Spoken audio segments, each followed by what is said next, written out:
Bienvenidos a nuestro programa Café con Tertulia. Hoy tenemos a nuestro invitado Shura Rosero, PhD en Ciencias Políticas y Relaciones Internacionales, analista político, docente universitario y asesor también. Bienvenido, Shura, gracias por aceptar nuestra invitación para hablar de la coyuntura actual de nuestro país, ¿no? Para empezar un poquito y darle marco a esta discusión, quisiera que empecemos conversando acerca de cómo Ecuador pasó de ser uno de los países más seguros de América Latina en el 2015, con una tasa de homicidios de 6.3 homicidios por cada 100.000 habitantes, actualmente ahora con 46.5 homicidios por cada 100.000 habitantes. ¿Qué pasó? ¿Cómo nos cobró factura la desinstitucionalización del Estado? Hola, ¿qué tal? Bueno, primero saludarles y agradecerles por esta invitación. Para mí es un honor realmente estar con ustedes y bueno, contarles que hay muchos factores que van a tener muchos efectos, que van a dar muchos efectos en la sociedad ecuatoriana para que esto se produzca, ¿no? Hay muchos factores. Uno de ellos, como tú decías, es la desinstitucionalización del Estado, es decir, irle acortando al Estado, haciéndole pequeñito cada vez más chiquito, sin Ministerio de Justicia, reduciendo un montón de personal y de gente en las instituciones del Estado y también los controles, ¿no? Y también la capacidad del Estado de ir al territorio, de estar con la gente, de atender la pobreza, de atender la exclusión. Entonces hay siempre un marco estructural que da origen a la violencia. Durante una década con el gobierno de Rafael Correa, lo interesante fue que hubo un proceso en el cual, a medida que las condiciones de vida y económicas mejoraban, de hecho nos llamaban el milagro latinoamericano, a medida que estas condiciones mejoraban, también bajaban los índices de pobreza y desigualdad y por tanto de violencia, ¿no?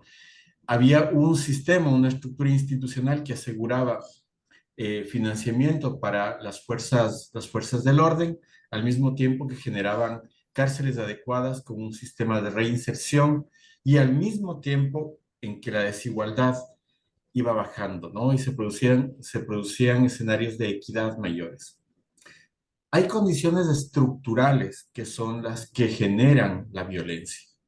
¿Por qué? Porque la pobreza, la exclusión, son el caldo de cultivo para que las mafias, los grupos delincuenciales, se apoderen no solamente del territorio, sino de las personas vulnerables que ante la necesidad de sobrevivir, muchas veces caen en las redes tanto del narcotráfico como del crimen organizado. Y todo este escenario, todo este proceso de exclusión es el que genera estos marcos de violencia, pero también, y esto es importante, una red enorme de un sistema delincuencial que hemos visto y nos ha dicho la prensa, nos han dicho múltiples investigadores, un sistema delincuencial que está tremendamente enraizado en las capas altas de la sociedad, en el sistema político, en el sistema bancario, en el sistema público de toda índole, ¿no? Y esto ha generado también y va a generar mucha más violencia. Claro, sin embargo, la policía solamente captura a los de botas de caucho, a los de navaja oxidada en el bolsillo y el resto están impunes, ¿no? Porque eso es lo que podemos ver con la última incautación que hubo en Cumbayá, me parece, ¿no? El único detenido creo que en ese caso es el guardia de la quinta, ¿no? Entonces, como hablábamos justamente de la desinstitucionalización, tú bien mencionaste que ya no tenemos un Ministerio de Justicia, ministerios se han fusionado. En el año 2021, si no me equivoco, la Comisión de Derechos Humanos hizo un informe en donde dijo claramente, ¿no?, que en la SNAI había corrupción sin precedentes. Eso lo hemos ido viendo. Tenemos a la cabeza del SNAI actualmente con un tema judicial encima. Eh, es una corrupción institucionalizada, ¿no? Entonces, ¿cómo ves tú ese tema dentro del gobierno? Eh, Creo que el temor que tenemos absolutamente todos es, en mi caso particular, no es solamente llegar a ser el Colombia de los 80, el México de los 90, sino llegar a ser quizás un país tan desinstitucionalizado como Haití. O sea, te soy franca, yo veo que estamos a 3 pasos. Bueno, aquí hay algunos elementos, ¿no? El problema de las cárceles es un problema muy delicado porque requiere de múltiples factores. Uno de ellos es tener las condiciones técnicas para que los reclusos, eh, digamos, para que los reclusos puedan rehabilitarse, ¿no? Porque el sistema carcelario, su principal objetivo es la rehabilitación y la reinserción, es decir, dotar a esas personas que por una u otra causa han cometido un delito, permitirles una oportunidad de reinserción. El otro elemento es el control de la cárcel en sí, y eso implica tener una serie de filtros de seguridad, incluso de las personas que trabajan ahí, no solamente los guías penitenciarios, que quizás son los que más se arriesgan, los que más vulnerables son, ¿no? Y que durante muchísimos años se les pagaba una miseria, durante muchísimos años se les arriesgaba de una manera brutal a los pocos que había, incluso porque había un tremendo déficit de trabajadores carcelarios.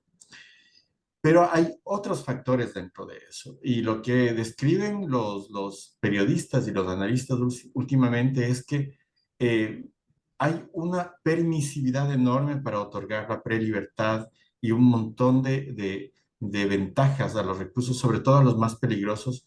Y eso tiene que ver mucho con las calificaciones que se les da a estos reclusos, ¿no?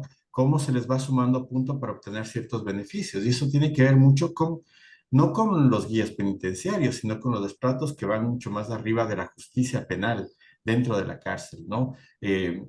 Esto implica un problema estructural también de corrupción en el sistema de justicia, en el sistema del ejercicio ético de la justicia, ¿no? Es decir, si hay una cosa que hay que fortalecer es que los abogados y las abogadas del Ecuador tengan una capacidad ética enorme y que no se dejen corromper por el crimen organizado, ¿no? Y eso implica que desde los sistemas de educación universitaria también haya una enorme disciplina ética de quienes ejercen el derecho.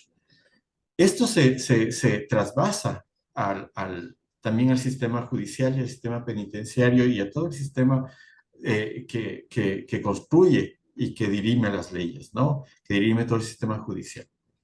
Y el tercer aspecto que a mí me parece interesante y brutal es el absoluto control de las cárceles por parte del crimen organizado. Hace unos días, eh, es muy loco, muy extraño que hace unos días estén sacando los cables del Internet de una cárcel en el Ecuador, la fibra óptica, Ujú. que no haya inhibidores de señal, pero hay fibra óptica que prácticamente los reclusos con más dinero y más capacidad de violencia controlen los diferentes cárceles. Y eso implica un nivel de corrupción altísimo, que haya armas, que haya explosivos, que haya drogas, que haya habido casi 450 reclusos asesinados en estos últimos años, que es brutal y que no hay que olvidar, la gente no debería olvidarse que entre esos reclusos hay muchos padres de familia, ¿no? Que fueron mezclados con los delincuentes más violentos. ¿Por qué? Porque según lo que revelan las fuentes ahora periodísticas e incluso personas del gobierno actual, es que las cárceles se entregaron a los delincuentes y ellos, a través de un sistema de extorsión, ¿no? Eh, traían a estas personas de menos peligrosidad o a padres de familia o gente que había robado algo pequeño y realmente había un sistema de extorsión donde el que no pagaba era golpeado, era violado, era extorsionado a su familia y esto es gravísimo, es decir, generar un sistema carcelario en el que per se a las personas más débiles se las junta con los reclusos más peligrosos es un acto criminal.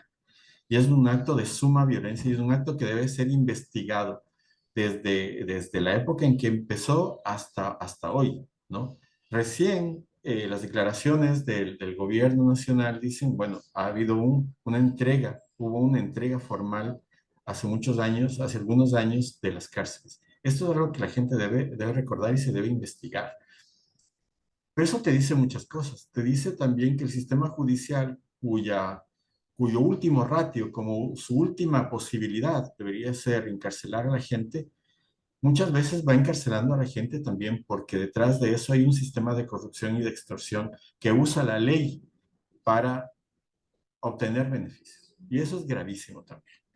Entonces, es un sistema muy fuerte, muy corrupto, muy copado por las redes de la mafia.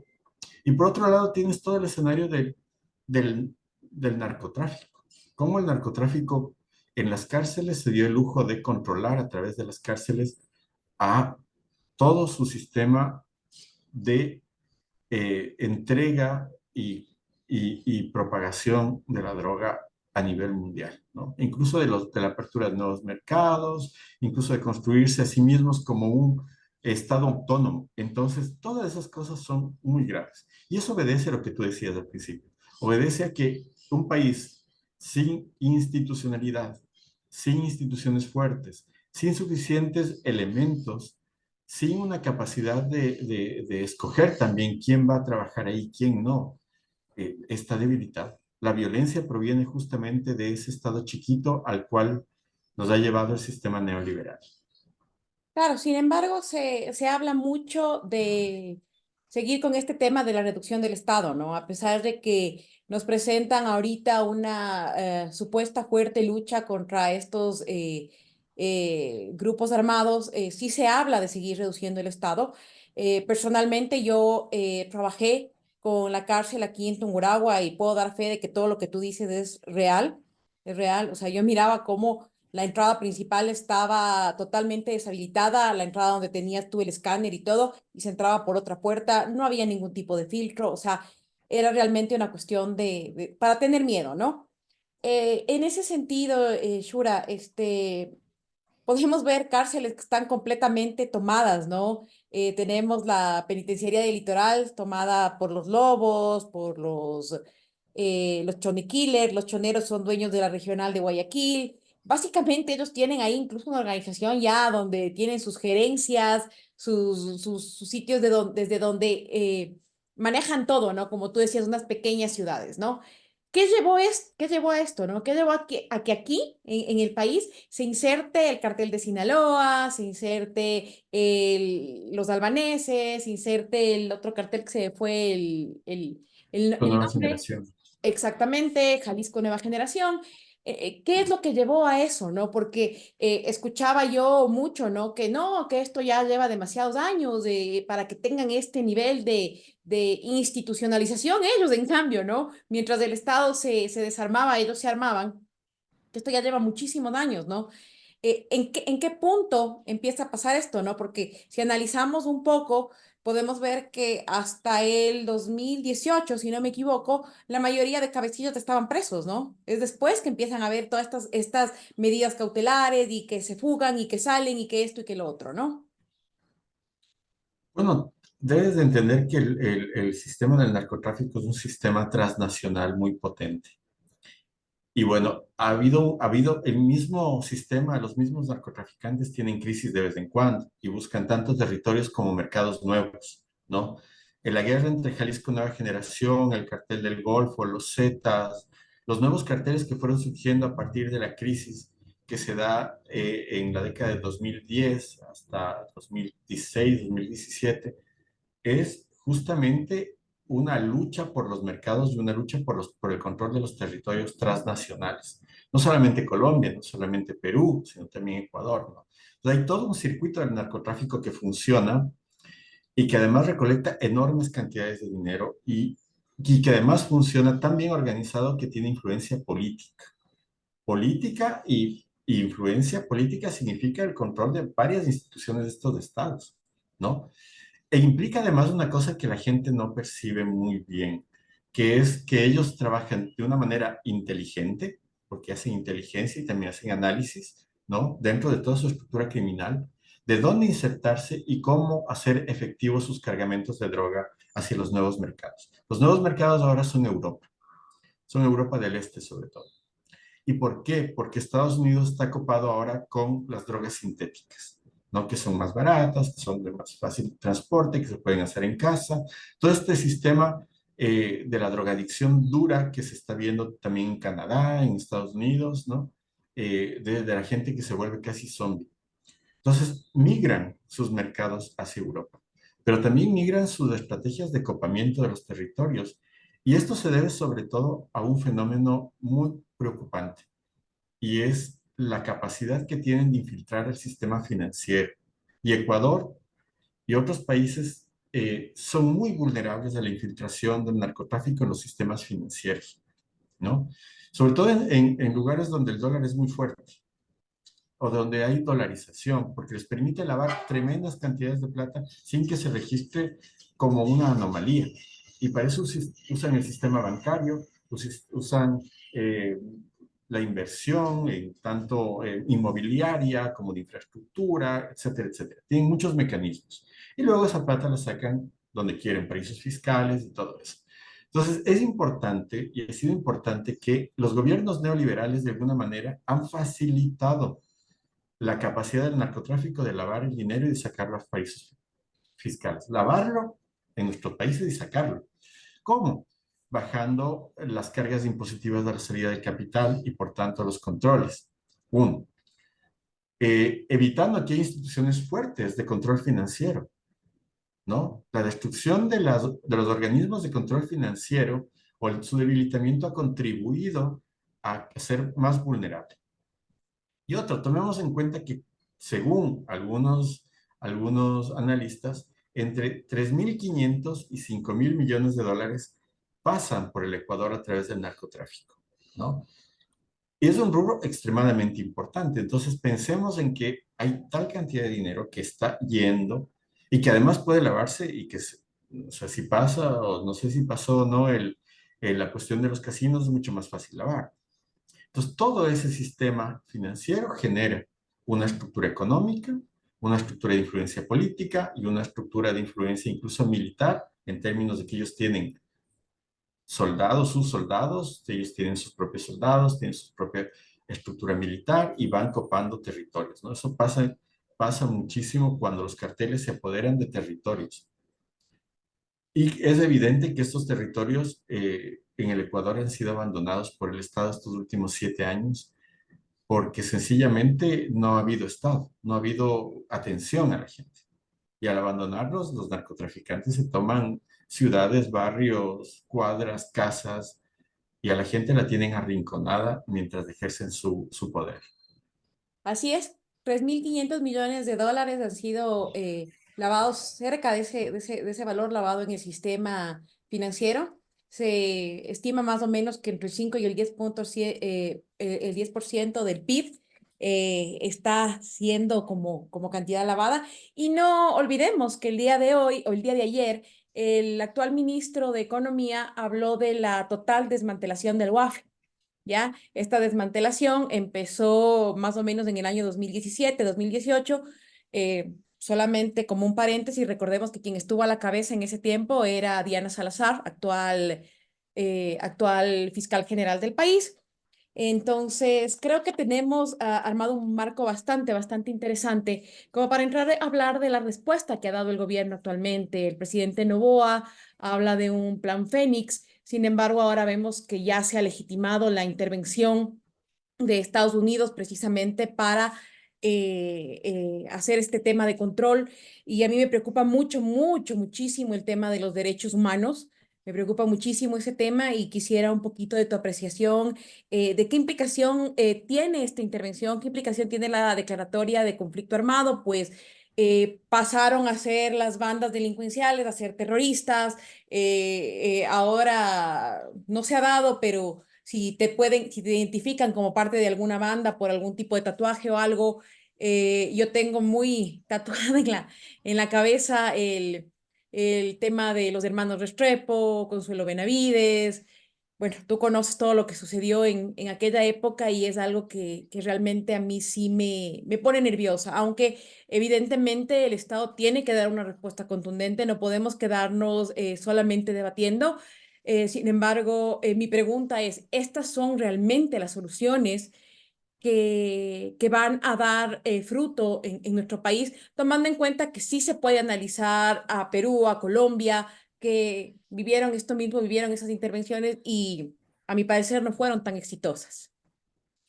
Es muy complejo el tema. Por una parte, tú tienes una ruptura del Estado muy fuerte, y por otro lado, tienes a un a unas fuerzas de seguridad presionadísimas políticamente y socialmente. Y hay que entender que, aunque son obedientes en términos de la Constitución, tienen presiones políticas, ¿no? Y eso les hace actuar según un marco, ¿no? El marco más sencillo es la represión en el sentido de la represión hacia donde es más fácil reprimir. Los sectores populares, la racialización, si eres negro, indio, longo, cholo, todo lo que sea más oscuro es peligroso dentro de esta construcción del otro, que no es solamente de ellos, sino de toda la sociedad ecuatoriana, un racismo estructural y estructurado, ¿no? Y esa construcción de la otredad te hace ver como todo aquel que es diferente es peligroso. Pues si partes de ese marco, vas a entender que los que más vulnerables son para esta racialización, para esta persecución, para esta punición, son los sectores populares y los más vulnerables, ¿no? Mientras que los grandes narcotraficantes, mientras que digamos, todas estas personas que lavan enormes cantidades, que hay tantos escándalos, están muy tranquilos, están en Miami, están viajando, tienen dinero, tienen influencia, no se los toca, no se los menciona, pero eso también se debe a una tensión enorme política eh, que existe al interior del Estado y al interior de los gobiernos, ¿no? Donde es mucho más fácil dar golpes disciplinarios, digamos, periodísticos, propagandísticos en los más vulnerables, que además generan una violencia social muy fuerte, ¿no? La sociedad reacciona y quema al delincuente común, lo matan, lo linchan, eso es brutal, mientras que a los grandes lavadores de capital del narcotráfico sencillamente nadie los toca, nadie los menciona y nadie los reconoce dentro de estas estructuras, pero están, ¿no? Creo que hay una cosa muy interesante y muy fuerte a la vez, y es que no se debe permitir que haya, a nombre de un estado de excepción, la vulneración de los derechos. No se debe permitir. ¿Y por qué? Porque cualquier persona, esto va a marcar un precedente y va marcando un precedente. Y después cualquier persona puede ser vulnerada. No solamente los que se los considera racializados o pauperizados, sino cualquiera. Y eso genera un proceso un poco fascista, ¿no? Y por otro lado, la intervención de Estados Unidos es una oportunidad que tienen ellos de intervenir geopolíticamente en un país que está localizado entre Colombia y Perú y que tiene posibilidades de con Colombia seguir un proceso de izquierda, con Perú, que las masas populares siguen a Castillo y que pueden revertir eso en la próxima elección, y enraizarse en el Ecuador por los próximos 10, 20 años para generar justamente este apoyo geopolítico para luchar contra Venezuela, contra Chile, contra Bolivia, contra Colombia, contra Perú en alguna posibilidad. Es decir, hay una necesidad geoestratégica y geopolítica en esta intervención cuando no es necesaria. No es necesaria desde el punto de vista de que nuestros soldados, nuestra policía, está capacitada, tiene elementos de convicción, tiene formación, tiene una capacidad operativa enorme, tienen la voluntad y tienen la moral para hacerlo. Y también desde el otro lado, que también ha habido una enorme infiltración, como denuncian personajes como José Serrano y otras personas, esa enorme infiltración que hay de un sector tanto de la policía como del ejército, ¿no? Es decir, es complejo porque tienes instituciones que pueden estar infiltradas también, pero que tienen una capacidad enorme para lograr resultados, para hacer cosas, y de repente, y esto a mí me parece muy, muy fuerte, les, digamos, en el sentido de repente los tratan como niños, como si ellos no pudieran defender a su propio país. Ujú. Y es necesario traer a un papá grande para que los normalice, los cuide, los ponga en regla. Y las Fuerzas Armadas y la policía deberían enojarse por eso.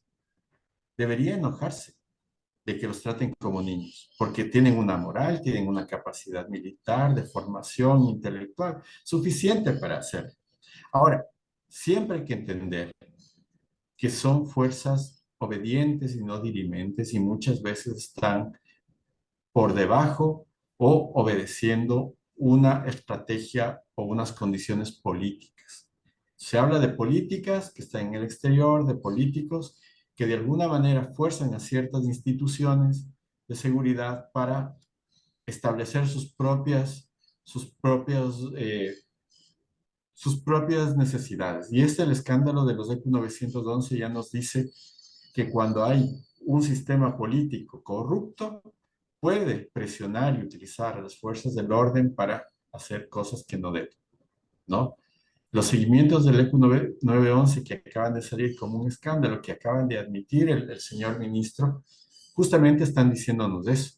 La falta de institucionalidad genera que las fuerzas del orden sean presionadas o a veces actúen contra su propia institucionalidad, siguiendo los mecanismos de intereses foráneos o de políticos. Y eso no debe pasar. Eso debe evitarse. La necesidad del respeto a los derechos humanos es una necesidad que debe permanecer y que debe estar tremendamente metida en la cabeza de nuestras Fuerzas Armadas y de la policía, porque para eso hay procesos de formación en derechos humanos. Si esos procesos se han debilitado en estos últimos 7 años por el neoliberalismo, que parece evidente eso, es porque ha habido una razón de las políticas neoliberales para poner al pueblo contra el pueblo y generar Fuerzas Armadas y policías pretorianas que repriman a la sociedad y que de alguna manera estén vinculados a los sectores más recalcitrantes de la oligarquía, ¿no? Entonces, necesitamos reconstruir el país, necesitamos reinstitucionalizar y necesitamos volver a lo que en algún momento fuimos. Un, una sociedad que podía conversar, dialogar y que no estaba aterrorizada, que es lo que pasa hoy en Ecuador. Claro, y es justamente lo que, como digo, e insisto, ¿no? Lo que a mí me tiene todo el tiempo también nerviosa es que precisamente en estos momentos es muy fácil que incluso la población esté de acuerdo con quitar derechos, ¿no? Ya oyes tú a la gente gritando, sí, que les metan bala, que les maten, que les torturen, y bueno, todo este tipo de cosas, ¿no? Porque yo creo que también hay un show mediático, ¿no? Para mantenerte en ese estado de miedo, ¿ya? Y que como población tú lo que hagas es exigir eso, ¿no? O sea, sí, que vengan los gringos, que metan bala, y ese tipo de cosas a mí realmente me pone miedo por las repercusiones que pueden haber, desapariciones forzosas, más represión, ya no solamente clasificar como grupos terroristas a a la delincuencia, sino a grupos políticos. Entonces, este tipo de cosas realmente son cosas que tienen que estar bajo la lupa. No olvidemos también, ahora están muchos aplaudiendo la intervención norteamericana, pero no olvidemos también que todos los Hammer que tienen los militares que están deshabilitados desde hace algunos años, están deshabilitados precisamente porque cuando salió la base de aquí del Ecuador, Estados Unidos nos puso una sanción que fue no vendernos los repuestos de estos vehículos, ¿no? Entonces, vale la pena que la gente lo escuche, lo asimile y lo vea, porque tampoco es que vienen acá a ayudarnos con mano de santo, ¿no? Es un poco como que ellos nos tiran la piedra y luego también nos venden la solución. Mira, aquí hay un problema también grave. Y es que claramente hay una visión geopolítica de controlar el Ecuador, controlar sus recursos y por tanto controlar los miles de millones de dólares que salen de todos los minerales, petróleo y del alimento que producimos hacia el exterior, ¿no? No solamente hay eso, y esto es preocupante, hay que recordar una cosa. Hace poco dijeron que iba a haber una relación más estrecha en torno a la extradición y la deportación, que como sabemos son dos elementos diferentes. La extradición es una y la deportación es otra. Pero a mí esto sí me preocupa mucho, porque veo el mismo escenario del Salvador, y yo lo he dicho en algunas ocasiones, y es que durante los años 80, 90, después de la guerra civil entre el Frente Sandinista, el Frente Farabundo Martí, perdón, del Salvador, y el gobierno de la derecha, Estados Unidos luego de eso deportó a miles de mareros, a miles de líderes de bandas, desde las cárceles norteamericanas hacia Centroamérica. Y estos mafiosos lo que hicieron fue justamente apoderarse del territorio con todo lo que habían aprendido en Estados Unidos. Al llegar a sus países, generaron todas estas pandillas enormes como las Maras Salvatrucha, como todas estas, ¿no? Y a mí eso me preocupa que haya aviones con miles de mareros o miles de pandilleros que aterricen en el Ecuador eh, con esta cuestión de la deportación. Y al mismo tiempo que no se traiga gente que tiene juicios por cientos de millones de dólares, que son conocidos banqueros, que son conocidos empresarios, que son conocidos gente relacionada con la delincuencia transnacional, ¿no? Que ellos están tranquilos en Miami, tomándose un cóctel, muy bonito, con abogados en todas partes, muy bien, mientras que a nosotros nos manden a todo y se ahorra mucha plata en los Estados Unidos con eso, nos manden a todos la delincuencia dura que tienen en sus cárceles a llenar al Ecuador. Entonces yo veo una estrategia de doble filo. Por un lado, Fuerzas Armadas que van a entrenar a nuestros soldados y a nuestra policía en técnicas que no van a ser democráticas, es obvio. Y por abajo, los mareros y las mafias fortalecidas a través del negocio del narcotráfico. Entonces, entre lo arriba institucional represor y lo de abajo, que es la violencia social organizada de las maras, la gente va a estar en la mitad. Y mientras la gente está tratando de sobrevivir por miedo, por falta de economía, por pobreza, por lo que sea, se van a llevar los recursos de este país, del Ecuador, ¿no? Eso es lo que más me asusta, porque implicaría que vamos a terminar siendo El Salvador o Haití, donde había el Tontón Macut, donde había las grandes mafias de la droga y del crimen, y un estado irrecuperable, ¿no? Irrecuperable. Yo debo insistir en que los mecanismos constitucionales eh, han tenido candados para que este tipo de convenios o acuerdos pasen por la Asamblea o pasen por una consulta al pueblo ecuatoriano a través de una consulta popular, cosa que veo que no se está haciendo. Veo con preocupación la falta de claridad jurídica en los organismos más altos, ¿no? Al ejercer esto desde una visión política, siguiendo los intereses propios, y no desde una visión que le ayude al Ecuador. Y eso es muy preocupante.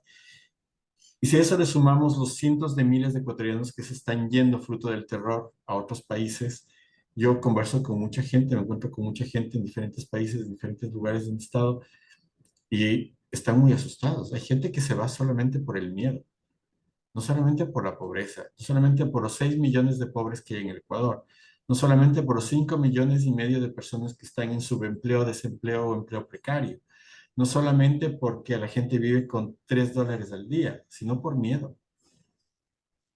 Y a mí me preocupa que la siguiente hipermigración por el Darién, por donde sea, que han ido como 60.000 ecuatorianos por el Darién, la siguiente gran migración sea por miedo, sea por terror. Entonces ahí tú te preguntas, ¿quiénes son los terroristas? Los terroristas son los que permiten esto. Los terroristas son los que aterran a la población civil para que abandone su país y corra a buen recaudo porque no hay leyes que les ayuden y no se sienten protegidos y no pueden comer. Así es, un estado fallido. Eso es lo que tenemos. Definitivamente eso es lo que tenemos, un estado fallido, un estado que ha sido incapaz, y yo creo que por voluntad propia, incapaz de controlar, que se dedicó solamente a recuperar privilegios y beneficios que creían perdidos. Una élite completamente perdida, valga la redundancia, una élite que no tiene idea realmente de cómo deberían funcionar las cosas. Shura, yo te agradezco un montón. El tiempo es oro y ya se nos está acabando. Te voy a comprometer para una segunda entrega porque queda un montón que hablar acerca de este tema. Este tema es muy interesante, muy coyuntural. Y lo que nos interesa aquí desde Café con Tertulia es que estos temas lleguen a la gente, que la gente pueda debatir con respeto. Este es un espacio de opinión que se trata con mucho respeto, con respeto y sobre todo con argumentos. Ya basta de la desinformación, ya basta del show mediático. La idea es que la gente pueda informarse con responsabilidad. Así es que muchísimas gracias desde aquí. Un abrazo grande a todos y a todas y muchas gracias por invitarme y muy buena tarde. Chao.